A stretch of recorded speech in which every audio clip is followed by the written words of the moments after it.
हमें सिर्फ डेटा रखना। राय देंगे राजेश जी या फिर मानस जी। मानस जी, एक बार सिमंस की कॉल लेके आइए। सिमंस की 2500 की कॉल पे अपनी राय रखिएगा। सिमंस ये अब एक टिपिकल फ्लैग में, हालांकि थोड़ी सी फ्लैग की प्रॉपर्टी कुछ और होती तो मजा आ जाता, लेकिन 2460 पे क्या सिमंस की 2500 की कॉल एक अच्छा आइडिया है क्या? It's now at I think 67।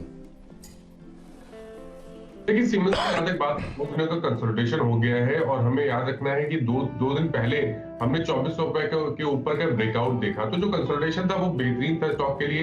मेरा समझना है कि यहाँ से जब रैली स्टार्ट होगी तो कम से कम 200-250 रुपए का आपको जरूर देखने को मिलेगा। तो सीमेंस का जो 2500 का कॉल ऑप्शन है वहां बिल्कुल ध्यान दीजिए। 75 रुपए के आसपास के भाव चल रहे हैं। यहाँ पर खरीदारी करने की राय रहेगी। 54 रुपीज का स्टॉप लॉस रखिए तो 20 रुपए का रिस्क है। लेकिन ऊपर की तरफ देखिए, जो टारगेट समझ में आता है वो 2700 रुपए तक का आता है। तो इसके जो भाव है वो करीब करीब 200 से 225 रुपए तक हो सकते हैं। इसलिए सीमेंस के 2500 के कॉल ऑप्शन में खरीदारी करने की राय रहेगी 54 के स्टॉप लॉस के साथ। सिमंस आपकी स्क्रीन पे याद रखिएगा, बजट के बाद से ही जो इसने मूव दिया वो काफी काबिल तारीफ है। आपकी स्क्रीन पे 2458 पैकेट ट्रेड करता हुआ। और बैंकों में अगर आप देखें तो आईसीआईसीआई बैंक इस वक्त डे हाई पर आता हुआ, एचडीएफसी बैंक डे हाई पर आता हुआ, और आईटीसी रोलिंग को क्या हो गया अचानक? आईटीसी रोलिंग 229 स्टॉक अगर आप देखें गैप अप ओपनिंग के बाद सिंक होता हुआ आपकी स्क्रीन पे 230 पर डे लो की ट्रैजेक्टरी में आता हुआ शेयर जी। चलिए, ये बेबसी। कोई बात नहीं।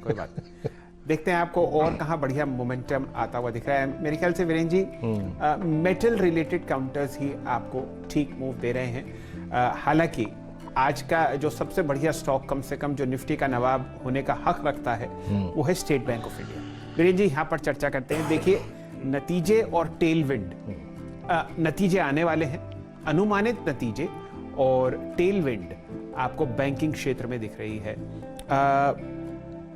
मानस जायसवाल साहब, एसबीआई। देखिए पीएसयू की बात करें तो पीएसयू बैंक में बहुत सारे स्टॉक चार्ट पे अच्छे लगते हैं और डेफिनेटली लीडर तो एसबीआई ही है। 4 दिनों का कंसोलिडेशन हो गया और पिछले 4 दिनों से अगर आप देखें तो 544 के आसपास स्टॉक रेजिस्टेंस फेस कर रहा था। आज वो लेवल ब्रीच हो गए हैं, उसके ऊपर स्टॉक सस्टेन कर रहा है, जो कि काफी पॉजिटिव है स्टॉक के लिए। मेरा समझना है कि यहाँ पर क्योंकि स्टॉक अपने पिछले हाईज, मेरे ख्याल से जो नवंबर के हाईज थे 542 के, उसके ऊपर भी ट्रेड कर रहा है। तो चांसेस बहुत ज्यादा है कि कंसोलिडेशन का दौर अब कंप्लीट होगा तो यहाँ से आपको 30 से 35 रुपए का अपमूव जरूर देखने को मिलेगा। तो खरीदारी करने की राय रहेगी। बेहतर ये रहेगा कि इस रैली को प्ले करने के लिए आप ऑप्शन की तरफ देखें और at the money call option पे ध्यान दें। 550 का कॉल ऑप्शन अवेलेबल है, वहां पर आप एक ट्रेड ले सकते हैं जहां पर 19 रुपए के आसपास के भाव चल रहे हैं। तो यहाँ पर खरीदारी करिए। स्टॉप लॉस 14 रुपीज के नीचे लगाइए 5 रुपए के रिस्क के साथ। लेकिन ऊपर की तरफ 35 से 40 रुपए के भाव आपको स्टेट बैंक ऑफ इंडिया के 550 के कॉल ऑप्शन देखने को जरूर मिल सकते हैं। ये रही स्टेट बैंक ऑफ इंडिया की बात, बैंक ऑफ इंडिया की बात। देखिए, कुछ मेटल्स अच्छा कर रहे हैं और कुछ अगर आप देखें बैंक्स ठीक है। अदरवाइज हाई लेवल्स पे थोड़ा सा प्रेशर विजिबल है।